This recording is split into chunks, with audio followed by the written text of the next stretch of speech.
بسم اللہ الرحمن الرحیم۔ کبھی کبھی تاریخ کے اوراق پر ایسے لمحات رقم ہوتے ہیں جو صرف ماضی کے واقعات نہیں ہوتے، وہ صدیوں تک انسانیت کے ضمیر کو جھنجھوڑتے ہیں۔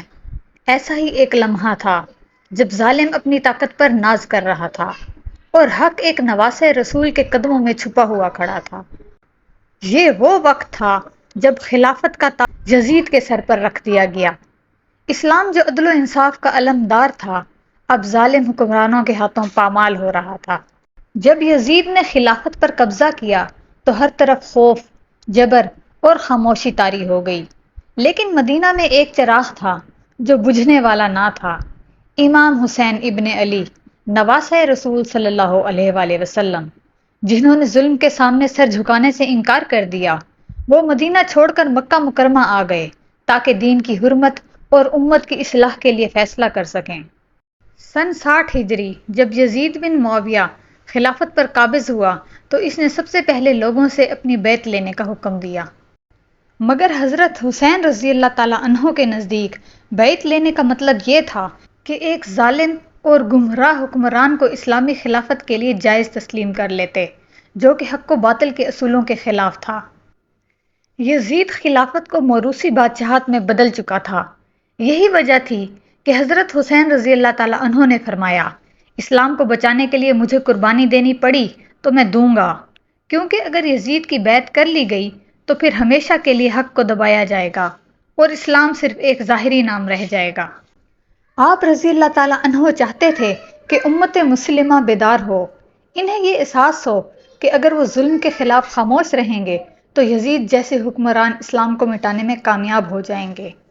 اسی لیے حضرت حسین رضی اللہ تعالیٰ عنہ نے فیصلہ کیا کہ وہ اپنی جان دے دیں گے مگر دین محمد صلی اللہ علیہ وآلہ وسلم کی حفاظت ضرور کریں گے۔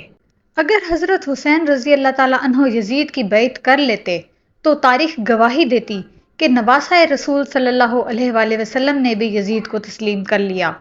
یہ ایک دائمی بدنامی ہوتی، اسلام اور انسانیت دونوں کے لیے۔ اسی دوران عراق کے شہر کوفہ سے روزانہ سینکڑوں خطوط حضرت حسین رضی اللہ تعالیٰ عنہ کو موصول ہونے لگے۔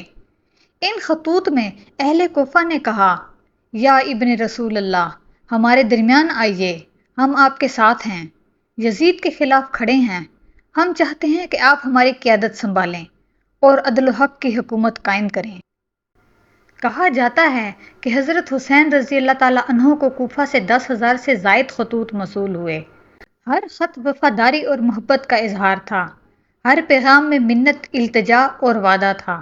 حضرت حسین رضی اللہ تعالیٰ عنہ نے کوفہ والوں کے جذبے کو آزمانے کے لیے اپنے چچا زاد بھائی اور قابل اعتماد ساتھی حضرت مسلم بن عقیل رضی اللہ تعالیٰ عنہ کو کوفہ روانہ کیا تاکہ وہ حالات کا جائزہ لیں اور اگر حالات سازگار ہوں تو حضرت حسین کو خبر کر دیں۔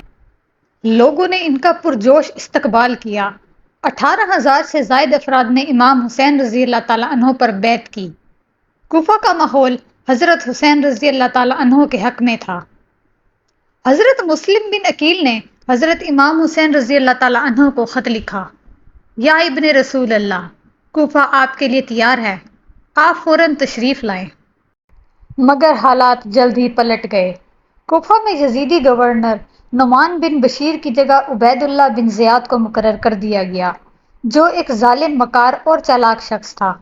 عبید اللہ بن زیاد نے اہل کوفہ کو دھمکیاں دیں، قتل عام کیا، قید و بند کا بازار گرم کیا، لوگوں کے دلوں میں خوف بھر دیا۔ جو کل تک حضرت حسین رضی اللہ تعالیٰ عنہ کی حمایت کرتے تھے، آج دشمنوں کے ساتھ کھڑے ہو گئے۔ حضرت مسلم بن عقیل تنہا رہ گئے، تنہا، بنا مددگار۔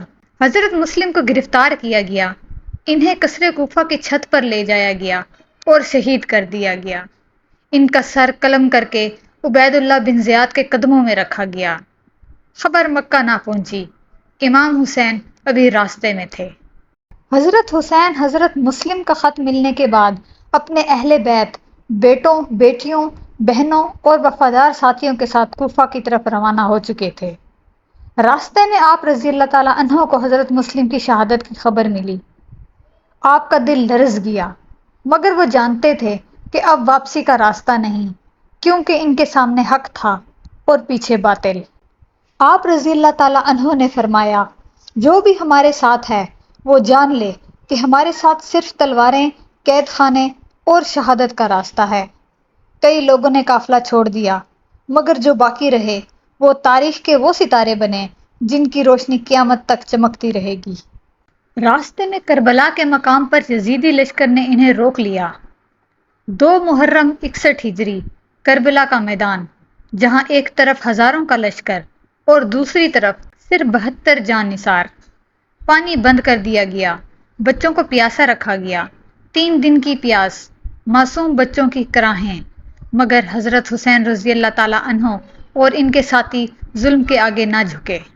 10 محرم کا دن حضرت علی اکبر، حضرت قاسم، حضرت عباس ایک ایک کر کے سب شہید ہوئے، اور آخر میں حضرت حسین رضی اللہ تعالیٰ عنہ خود میدان میں اترے، زخموں سے چور مگر وقار سے بھرپور، سر کٹا مگر حق پر قائم رہے۔ حضرت حسین رضی اللہ تعالیٰ عنہ نے اپنی جان دے دی مگر یزید کی بیعت نہ کی۔ حضرت حسین رضی اللہ تعالیٰ عنہ کا پیغام آج بھی زندہ ہے۔ ہر دور کا یزید ہوگا مگر ہر دور میں حسین بھی ہوں گے۔ کربلا کی مٹی لہو سے رنگی گئی لیکن یہ خون رائیگاں نہ گیا۔ حضرت حسین رضی اللہ تعالیٰ عنہ کی قربانی نے اسلام کو بچا لیا، ظلم کو بے نقاب کر دیا۔ یہ جنگ جسموں کی نہیں، نظریات کی فتح تھی۔ طیبہ نصیر کو اجازت دیجیے۔ اللہ حافظ۔